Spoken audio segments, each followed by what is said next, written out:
And as U.S. and China agree on a framework to avert a major tariff hike, the stage is set for a potential breakthrough when Trump and President Xi Jinping meet this week at APEC in South Korea. Grace Shin has this report.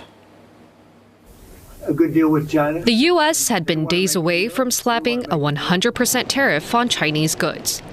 But it seems to have pressed the brakes after sideline talks with Chinese officials at the ASEAN summit, with both sides agreeing to a framework for progress.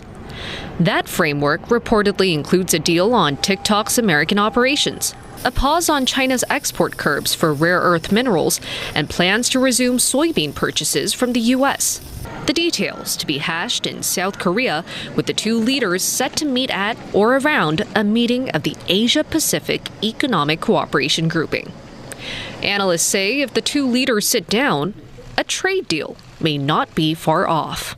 So far, we have already 4 rounds of the negotiations since May 12th from Geneva. So I guess all these kind of hard working reflects that both U.S. and China, particularly the U.S. end, reflects the Trump's strong willingness to make a deal rather than no deal. Because if we believe that President Trump is a CEO style kind of president, then deal or any deal is better than no deal. Those talks in Geneva in mid-May were followed by at least 4 more rounds in London, Stockholm, Madrid, and most recently, Kuala Lumpur, each aimed at laying the groundwork for a broader deal. No one likes a bad summit. You've flown all the way, you've put in the effort, so no one wants a bad outcome. So what do I expect? I expect a strong dialogue on the sides of the APEC meetings, but also together with all 21 leaders of APEC.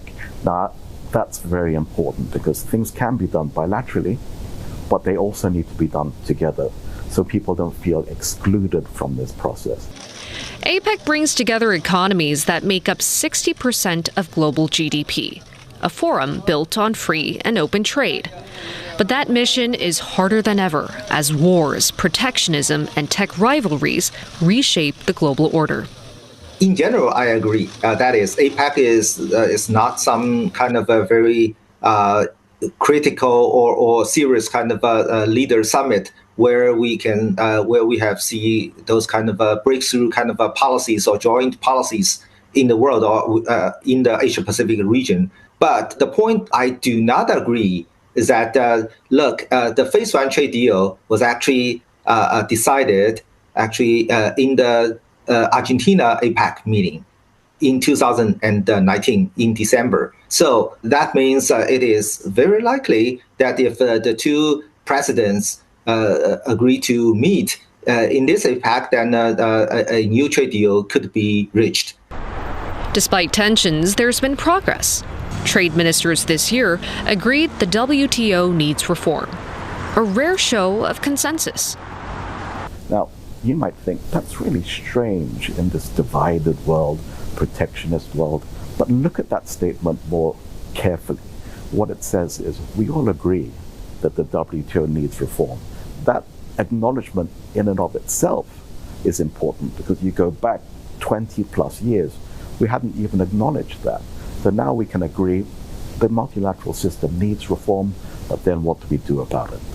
While free trade and multilateralism lie at the heart of APEC's ideals, all eyes are on whether a U.S.-China deal can stop a trade war from rewriting the rules of it. Grace Shin, CNA, Singapore.